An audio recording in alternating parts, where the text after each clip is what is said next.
Halo murid-murid semua, bertemu kembali dengan Ustaz Januar ya. Nah, pada hari ini, saat ini kita akan kembali belajar pelajaran PPKN. Oke, nah kita akan lanjutkan materi dari pertemuan sebelumnya ya.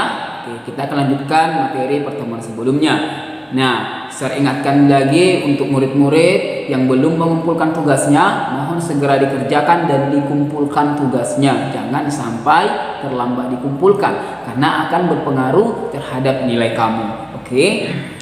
Sekarang murid-murid buka buku cetaknya halaman 72. Oke, kita kembali lanjutkan materinya di halaman 72, toleransi keluarga kepada tetangga. Oke, nah kita semua pasti memiliki tetangga. Oke, kita semua pasti memiliki tetangga. Nah, apa saja sikap toleransi yang bisa kita lakukan terhadap keluarga? Nah, ingat ya, apa itu toleransi ya? Toleransi itu berarti sikap saling menghargai. Nah, pelajaran kita pada saat ini kan tentang toleransi antar umat beragama. Artinya, kita mungkin mempunyai tetangga yang berbeda kepercayaan atau berbeda agama yang dianut. Oke, nah jadi ketika ada kita punya tetangga yang agama yang dianutnya berbeda dengan kita, nah ketika mereka contohnya melaksanakan atau merayakan hari raya kebesaran di agama mereka, mungkin banyak keluarga yang datang ke rumah mereka. Nah, kita sebagai tetangga, oke, harus tertib. Atau contohnya kita bisa meminjamkan kursi, atau mungkin keluarga mereka yang datang boleh memarkirkan kendaraan mereka di sekitar rumah kita dan kita ikut menjaga ketertiban di sana. Oke, itu salah satu contoh bagaimana kita membangun sikap toleransi antar tetangga kita dalam konteks ya toleransi sebagai umat beragama. Oke, karena ya kita juga pasti akan merayakan hari raya di agama yang kita anut. Nah, dengan kita melakukan hal seperti itu, nah semoga ya harusnya juga tetangga kita nanti akan melakukan hal yang sama. Itu ya, artinya terjadilah kerukunan antar tetangga. Nah, jadi selain dapat menciptakan kerukunan, sikap toleransi juga sesuai dengan nilai-nilai luhur yang terkandung dalam Pancasila, yaitu yang terkandung dalam sila. Yang pertama adalah sila pertama, ketuhanan yang Maha Esa. Oke, nah kita lanjut materinya. Sekarang buka buku kamu halaman 74. Di sana toleransi kepada teman sekelas. Nah, mungkin ada murid-murid yang teman sekelasnya berbeda kepercayaan dengannya. Ya, mungkin kalau lagi di sekolah kita kan ada beberapa kelas yang satu kelasnya gabung kepercayaan yang dianut, agama yang dianut. Nah, mungkin juga ada yang satu kelas semuanya satu kepercayaan atau agama yang dianut. Nah, bagaimana dengan yang dicampur tadi? Ada beberapa kepercayaan yang dianut di dalam kelas tersebut. Nah, kita juga harus menghormati mereka. Ya, kita juga harus menciptakan kerukunan di lingkungan kelas kita. Contohnya apa saja, Sir? Contohnya ketika ada teman kita yang melaksanakan kegiatan ibadahnya, kita nggak boleh ganggu. Atau contohnya dia ketika belajar pelajaran agama yang dianutnya, dan kita berbeda dengan dia kepercayaannya, kita nggak boleh ganggu dia.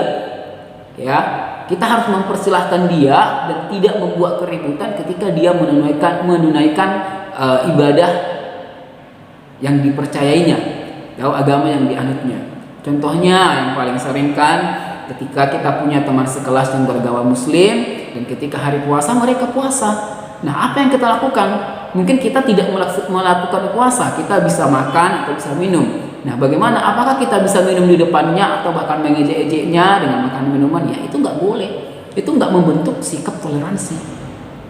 Oke, nah itu contohnya. Artinya di dalam kelas juga kita harus membangun sikap toleransi. Bersikap toleran kepada teman sekelas berarti sama dengan menghargai teman yang berbeda agama. Sikap toleran kepada teman sekelas memberikan manfaat bagi kita. Salah satunya yaitu terciptanya kerukunan di lingkungan kelas kita. Oke, jadi contoh sikap toleran lain kepada teman sekelas yaitu dengan menghormati jadwal ibadah teman yang berbeda agama dengan kita. Kita memberi kesempatan kepada teman yang ingin beribadah saat belajar kelompok contohnya. Oke, nah itu dia toleransi kepada teman sekelas. Kita lanjut di materi selanjutnya, buka buku cetak kamu halaman 76. Oke, halaman 76, toleransi kepada guru di sekolah. Oke, sama juga dengan teman sekelas tadi. Mungkin guru yang mengajari kamu di sekolah juga memiliki kepercayaan yang berbeda dengan kamu. Oke, nah bagaimana membangun toleransi kepada guru di sekolah? Contohnya, oke ya, ketika mungkin ada guru kita, dia menunaikan ibadahnya, dan saat itu mungkin sedang kelas pelajaran di kelas kita. Oke, apa yang kita lakukan? Mungkin gurunya memberikan tugas, anak-anak, murid-murid, kerjakan dulu tugas ini ya. Miss mau pergi sebentar, beribadah sebentar. Apa yang kita lakukan? Apakah kita ribut, tidak mau mengerjakan? Tidak. Ya, sebagai murid yang baik, murid yang menjunjung tinggi toleransi kepada guru kita di sekolah, yang kita kerjakan adalah apa? Mengerjakan tugas dengan senang hati dan tidak membuat keributan di kelas. Menunggu missnya atau sernya siap menunaikan ibadahnya, baru kembali belajar seperti biasa. Oke, atau juga mungkin saat guru tidak hadir karena ada acara keagamaan, sebaiknya kita mengerjakan tugas yang telah diberikan. Oke, jangan jadi main-main, lari-lari keluar lapangan atau keluar kelas, lari-lari, ya itu tidak boleh. Oke ya. Nah, yang selanjutnya yang terakhir itu adalah yang keenam, toleransi antar umat beragama di sekolah. Oke, nah contohnya di sekolah kita. Oke, murid-murid di sekolah kita atau orang-orang atau warga sekolah kita itu pasti menganut kepercayaan atau agama yang berbeda. Nah, bagaimana sikap kita di sana? Sama seperti tadi di kelas atau sama guru atau sama tetangga, kita harus saling menghormati juga.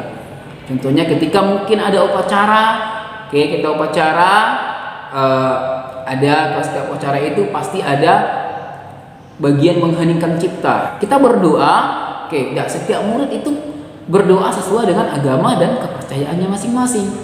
Oke, memberikan sikap berdoa dengan ajaran dan kepercayaan masing-masing. Nah, itu salah satu contoh toleransi antar umat beragama.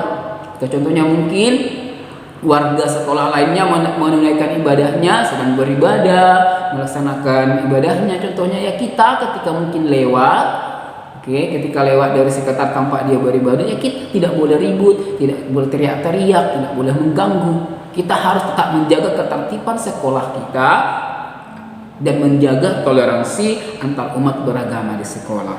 Oke, nah saya berharap juga murid-murid boleh mengaplikasikan ini di rumah atau di sekolah atau di lingkungan di masyarakat dimanapun murid-murid berada. Oke ya, nah saya ingatkan juga pada pembelajaran kali ini murid-murid disuruh untuk salin catatan 5. Oke, nah jadi kalau murid-murid yang mau salin silahkan disalin, atau murid-murid mau print catatannya silahkan di print dan ditempel di buku catatan kamu. Oke, nah semangat kembali terus belajar di rumah. Ingat tugas-tugasnya kalau sudah ada, jangan ditumpuk. Nanti kalau tugas menumpuk, murid-murid yang capek sendiri mengerjakan. Oke ya, sampai di sini pelajaran kita. Sampai bertemu di pelajaran berikutnya. Bye bye murid-murid.